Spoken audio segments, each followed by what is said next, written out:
Ah, beautiful! It worked again! And it would appear I've summoned the same individuals as last time. That is ideal. Unfortunately, I remain unable to fully manifest. But we might as well continue where I left off. Introducing the nations, starting with Dragon Empire, the home of power and flame. While this is the perspective that is shared, it is hardly the truth.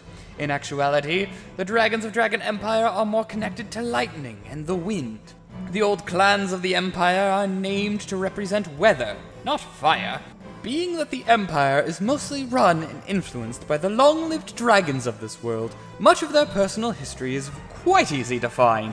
Even the progenitor of their nations is a widespread name. The progenitor dragon of lightning flame, Gilgal. That being said, like the others, a lot of knowledge has still been lost, most notably that involving their connections with humans. Oh yes, I suppose that is a good place to start, actually. While the name would make you think that it is a land only of dragons, this would be a false assumption. Humans are about as widespread as dragons in the Empire, but rarely, if ever, hold places of political power. This is for one simple fact. Humans die quickly. It's not a statement of degradation or an insult, it is merely a fact. Even with the best medical and magical interventions, humans can only live for a few hundred years, and that's assuming the best case for the humans. Dragons, however, only die from two factors. Either their body is destroyed beyond recovery, or their mana dries up. Due to this factor, dragons and their beloved dragritters, or dragon knights, are left with a sorrowful and inevitable fate. The humans will die long before the dragons, and long before being able to gather any political power. While this may make you think that humans are viewed as less than, or perhaps even pets of the Empire, they are quite simply not. This difference in age is respected, not shunned. This is hard to explain, however, and the best place to look at this phenomenon would be the Blaze Maidens and Monks. These positions are insanely valued, and while I cannot speak to the exact reasons why these are held exclusively by humans, I can take a guess. Humans, being short-lived, would be far more adjustable to the needs of an infantile god as it grows. Dragons, being very long-lived, may not adjust quickly enough. As such, the infantile god may die. Another organization that should be mentioned in parallel to the Blaze Maidens shows that sometimes dragons are viewed as less than humans. The Seal Dragons carry the forbidden and corrupting powers of despair, led by the Blaze Maiden Bavsagra, one of the only politically powerful humans of the Empire. They take up an important but looked down upon charge. Look to their bodies, you'll quickly see why. The seals they carry will distort and corrupt their bodies, leaving them as shambles of flesh, bone, and weapon. Bavsagra's job is even more important than just the dragons she rules. She also helps control the talisman's siblings, but getting into that would be far too much to get into right now. There are others to talk about as well, such as the Dragonic Overlord himself, the Crimson Reaper, and the King of Combat. His names are endless. While his fate remains unknown, his last recorded act is that of guarding the grave of the fallen hero, whoever that may be. His faction still carries some weight, however, there being several that have attempted to carry his mantle. At the end of the day, Kagero, the home of the flame, will never forget the face of their true overlord, however. Another set of dragons that should not go understated is the bestial hierarchy of those long dead and forgotten, but reborn. The ancient dragons were beasts of untold power that were given a second chance at life, be it for good or ill.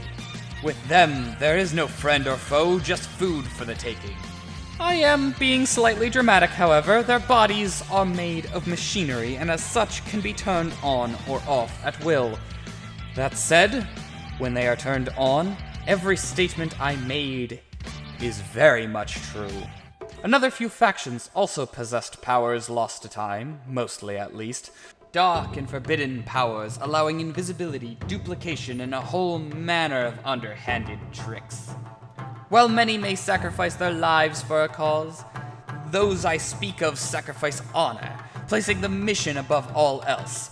Sadly, these abilities died out with their kind being left to the dust of their bodies.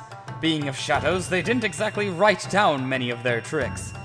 That said, there are those that seek to revive the tricks of which I speak and bring about a new clan from that oblivion. These individuals are ones I would love to speak with. All that aside, there are, shall we say, less civilized members of the Empire as well. Various bandits and mercenaries have been for as long as the Empire's been around. That said, they have become more and more prolific. In fact, they have been taking advantage of the weakness of various neighboring nations to grow the land of the Empire. And it's worth mentioning that as far as I can tell, there are no records from the leaderships authorizing such territorial expansion. All that said, however, the fact of the matter is, the Dragon Empire has been expanding throughout the Godless era into both the Keter Sanctuary and Darkstate's territory surrounding them. There have been a great many famous characters throughout the Empire's history, such as the aforementioned Draconic Overlord, and Draconic Kaiser Vermilion, and the demonic stealth dragon Sharanwi. While all of these creatures have either stepped down, died, or in other ways been incapacitated, their fame remains throughout the Empire. Fame is not exclusive to the past, however, as I'm sure you can imagine, many other dragons have risen up to take up various mantles of authority throughout the Empire, most notably a recent newcomer to the stage, and very quickly growing in popularity, is the unparalleled swordsman himself, Varga Dragres.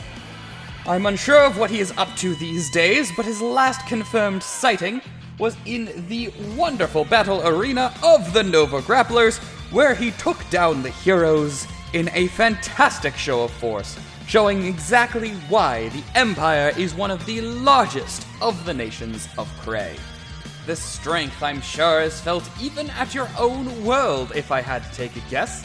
They are known for taking down weaker foes that might take some form in your world, as well as a major focus on a few strong individuals that many rally behind and get stronger as they get stronger. Perhaps this is also familiar? As stated before, the ritual does seem to have some sort of time limit, which I would imagine we are coming up to fairly quickly, and I don't have much else to add that would not take significantly more time than we have. So thank you for joining me in my study once more, and perhaps you'll find yourselves here once again, maybe another week's time.